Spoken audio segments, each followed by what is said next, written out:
घोड़ा और बादल। वीरता और शौर्य की अद्भुत कहानी, जिन्होंने अपनी वीरता से खिलजी को उनकी औकात दिखाई थी।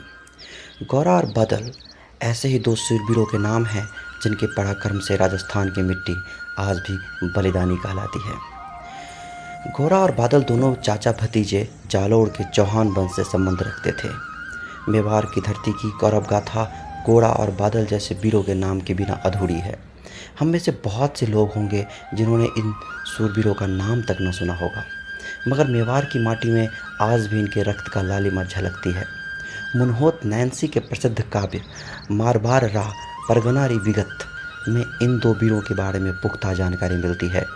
इस काव्य की माने तो रिश्ते में चाचे और भतीजे लगने वाले ये दो वीर जालोर के चौहान वंश से संबंध रखते थे, जो रानी पद्मिनी की विवाह के बाद चित्तौड़ के राजा रतन सिंह के राज्य का हिस्सा बन गए थे।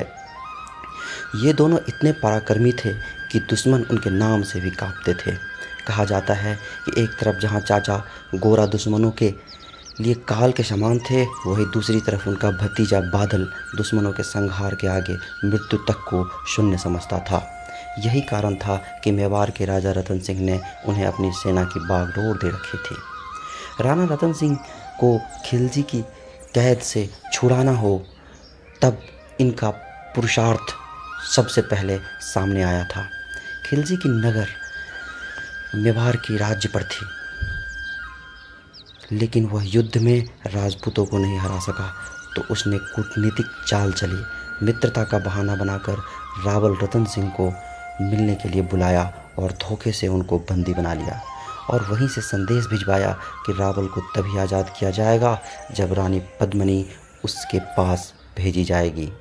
इस तरह के धोखे और संदेश के बाद राजपूत क्रोधित हो गए, लेकिन रानी पद्मिनी ने धीरज व चतुराई से काम लेकर रानी ने घोड़ा बादल से मिलकर अलाउद्दीन को उसी तरह जवाब देने की रणनीति अपनाई जैसा अलाउद्दीन ने किया था।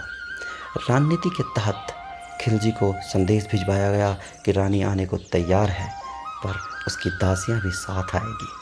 खिलजी सुनकर अति आनंदित हो गया। रानी पद्मिनी की पालकी आई, पर उनमें रानी की जगह भेष बदलकर घोड़ा बैठा था।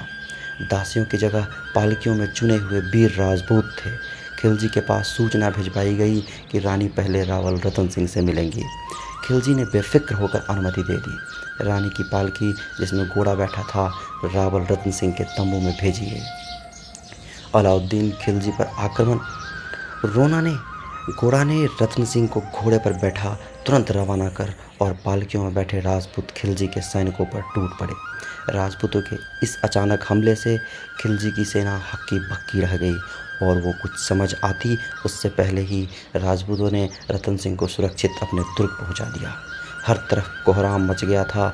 घोड़ा और बादल काल की तरह दुश्मनों पर टूट पड़े थे, और अंत में दोनों वीरों की भांति लड़ते हुए वीर गति को प्राप्त हुए थे। घोड़ा और बादल जैसे वीरों के कारण ही आज इतिहास गर्व से अभिभूत है।